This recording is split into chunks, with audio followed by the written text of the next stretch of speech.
Hey guys. Brian. Hey, how are you? Yeah, good. Good. H to the T. No, it's all Brian. Thank you, Brian. Help yourself to water, and Brian sorts you out biscuits, of course, Thanks. as always. Hey, you alright? Thank you for bearing with us, guys. A few bits of housekeeping, if you don't mind, before we get started. For those joining us on Zoom, if you do have a question, please can I ask you to mute yourself, and then if you'd like to ask a question, raise your hand and unmute yourself. That'd be lovely. We don't permit press conferences to be streamed live, as you all know, and any social media posting should come once the press conference concludes. I'm watching you, Muse. We'll start with the broadcast section, please, and then we'll move on to a written section, which is embargoed until 10:30 tonight.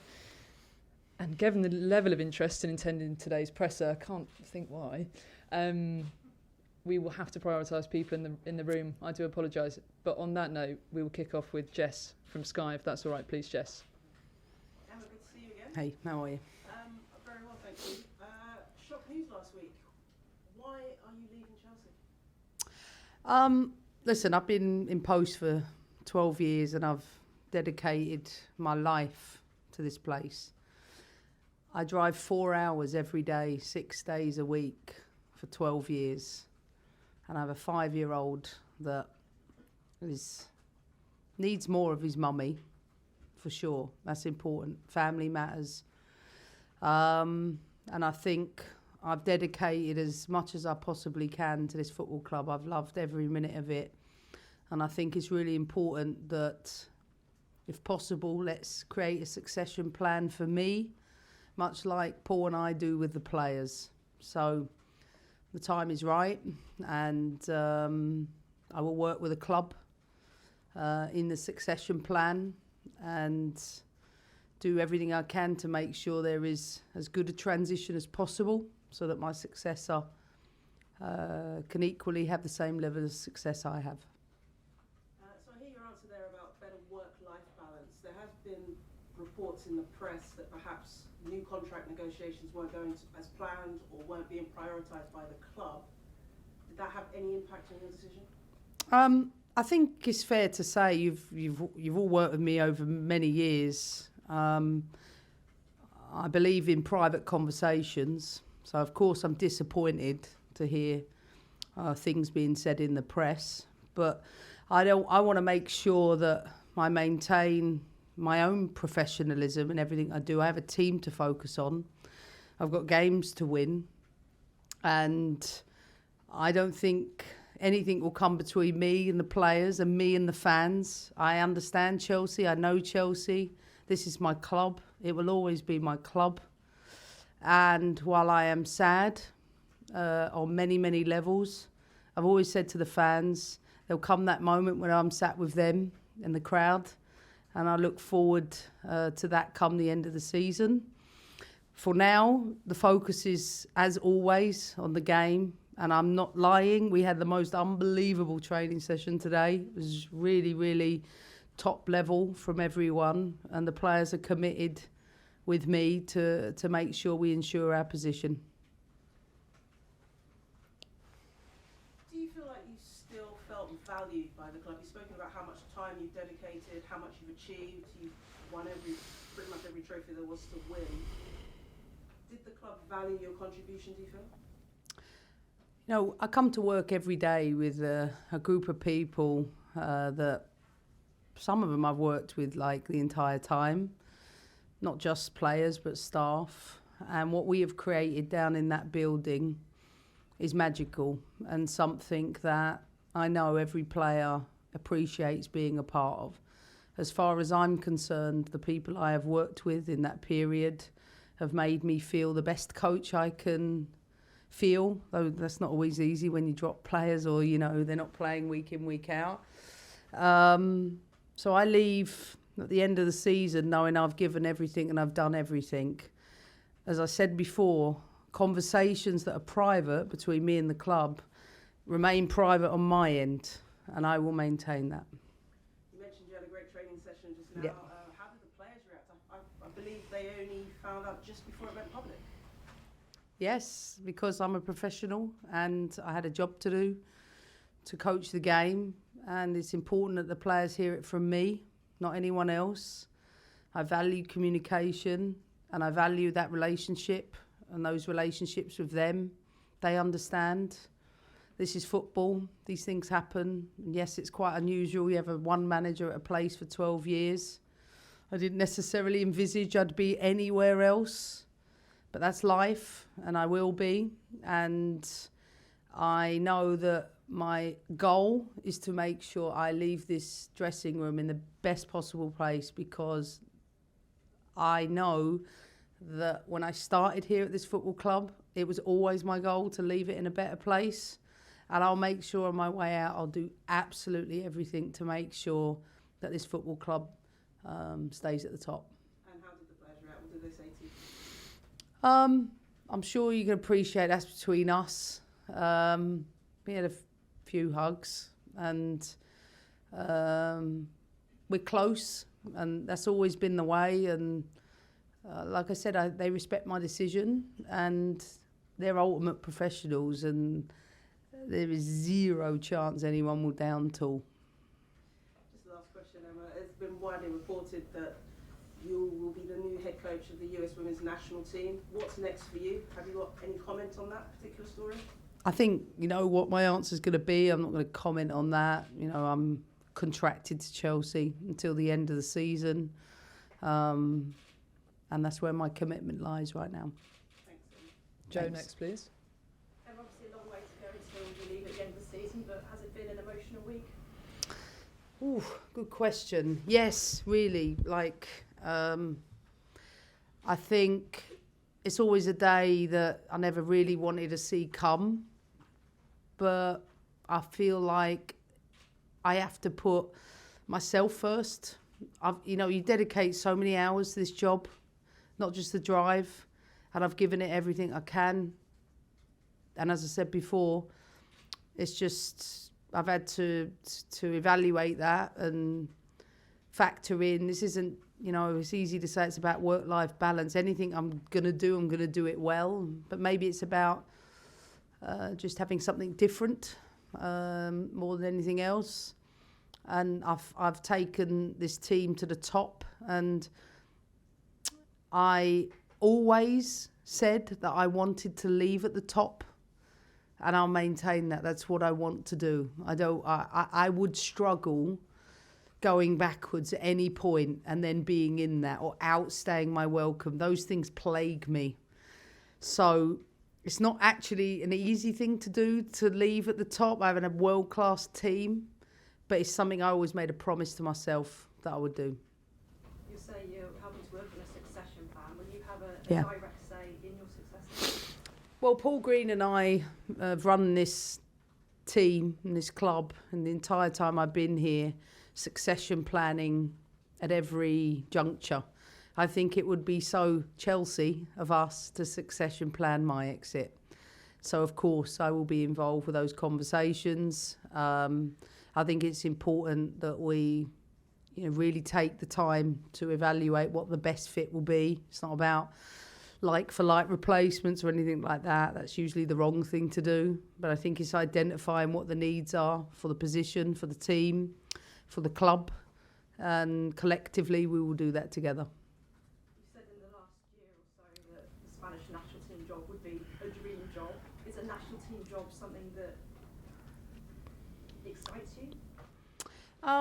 Yeah, I mean, I know I said that in an interview. Maybe as a little girl, I always, thought that maybe one day that would come. But I always say this, for most of us, we don't necessarily always fulfill every dream that we have.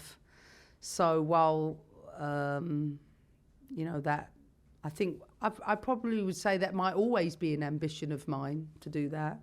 I think I'm just at the point where I have to consider something else, and that's the position I'm in right now. I don't, contemplate anything more than taking these decisions.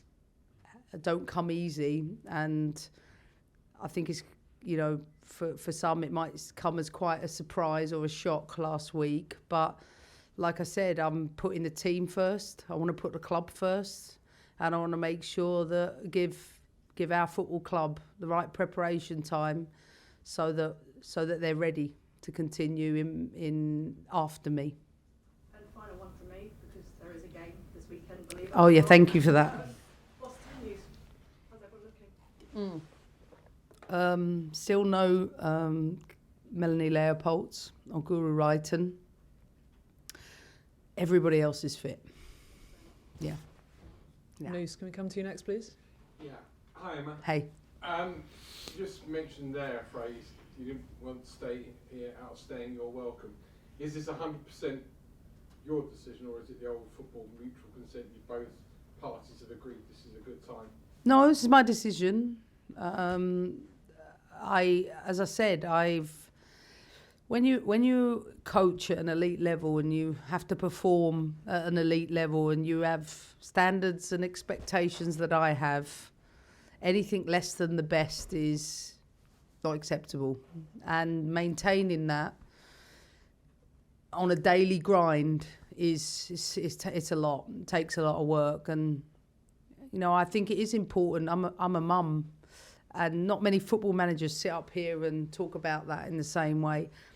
My little boy has been extraordinary to allow me to do this, but it's challenging for him because this weekend's a good example. We've got a game away at Everton, back away at Real Madrid, away, and I'm talking to some of these guys, Susie in the room, we've got children. It's difficult, and I think there's still a lot of work to be done in the women's game for people with children. And I shouldn't just limit that, but people with children. Like, we have lives, and I have to think about this is actually not a selfish decision. This is a selfless decision. This is about putting first some other things in my life, and I'm ready for that.